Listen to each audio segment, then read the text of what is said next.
Alright, hello. This is a tutorial on the Clone Jitter Effect. So let's take a look at it now. So here's our breakdancer guy, and right here is where we get a little bit of a clone jitter. Alright, so you caught that one more time. I'll just step through it.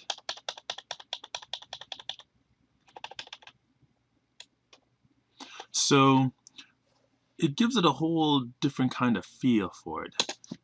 Anyway, this has been used in some music videos, so I thought I would make a tutorial to kind of help you guys out. Alright, so let's start from the beginning. So I'll go to my project panel.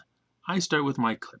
Here's my clip, and first thing I'll do, I'll make a new composition, and I'll just drag it into this create new composition icon. And I drop it in there. Alright, so here's our guy. Now we have to decide where we want this clone jitter to take part. So maybe for this time I will have him when he's kicking forward here.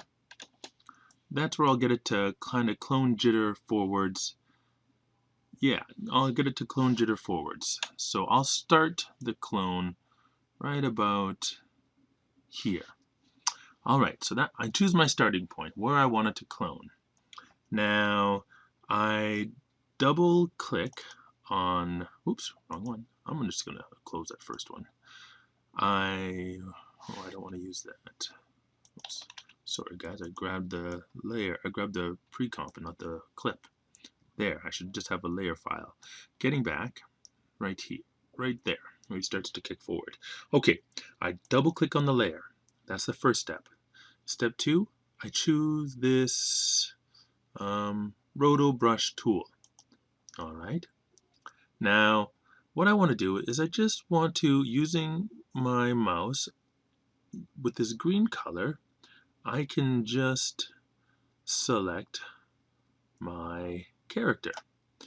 And my middle mouse wheel to zoom in, and my space bar to get the hand tool to move around. I just keep selecting the parts that I want. And if there's any part that's selected that I don't want to select, I hold down my Alt button and it gives me this red minus tool. So I don't need that just yet. But now, and I don't have to be very accurate, it happens so fast, so just need to have a rough selection. That's great. Now that he's selected. So the next step, I look on my keyboard and I press the page down button. So here I go. There. It takes me one key later in the clip. So select that. Alright, great. Now the next thing I want to do is I press the page down button. Okay. Cool. Okay. I'm very lucky. This is a white background. I imagine yours will take some doing. So this effect can actually go by very fast because you're not trying to be exactly precise. There. Oops, a little bit too much white there. A little bit there. Oops, I didn't get that. There, there. I'll get rid of this white. Hold down Alt. Hold down Alt. Good. Page down. One more. Alright. And maybe just a good, good, good, good. The more you clone, the more you have to work with later on. The more you select, I mean, or roto. And then down. If I can get it going back, that would be even better.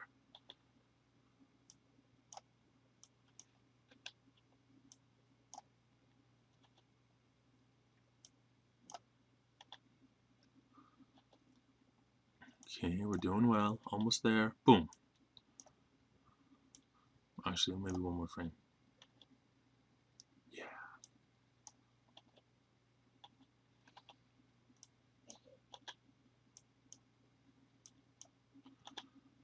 The perfectionist in me wants to keep going. Okay, that's enough, right? That's the last frame. Okay, so now that I've got the region that I want, I use this gray bar here and I tell it, I drag the front end to where my final frame is, and I drag the head of it to where my beginning frame is. So I do a quick review.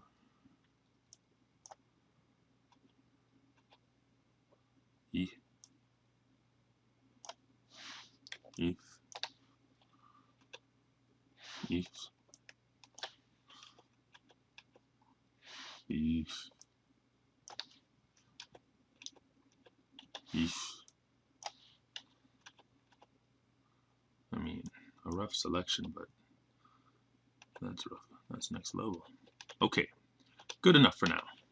Okay, so now that we've got it selected, we need to cut it, basically, or in this case, freeze. So now we click on the freeze button once we're done with our selection, once we've adjusted the gray bar to what we want, freeze it. So it's freezing my 42 frames.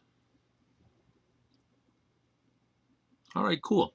Now that it's frozen, I should be able to go back to my composition, and there's my character. For those few frames, it's just him.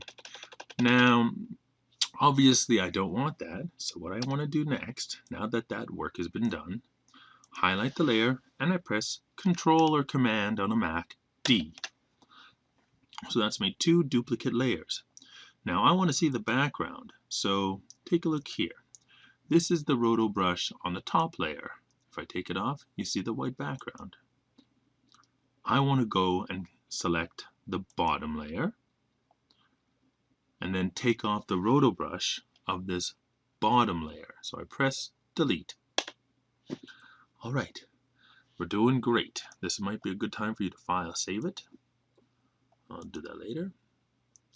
So now what we've done is we want to press the P key for position. Now, let's see, that's where our frame starts. So this frame, the roto brush is not on it. This frame it is. So I turn it on. All right.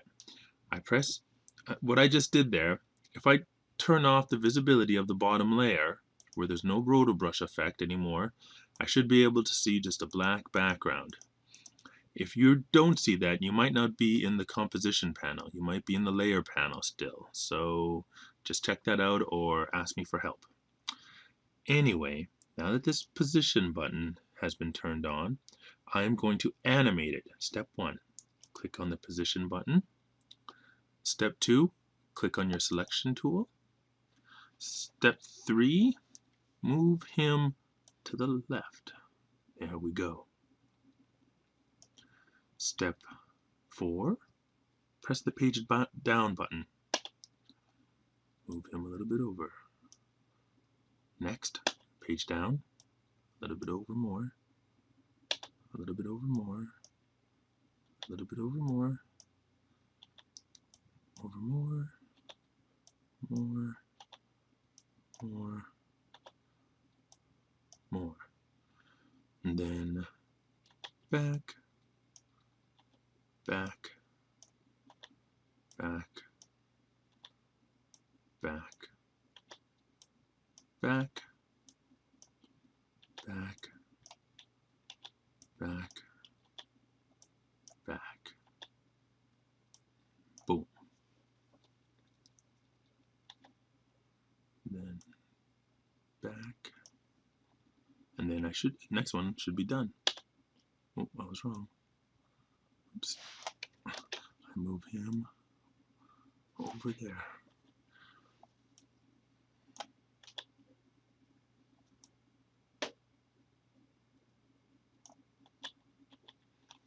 Okay.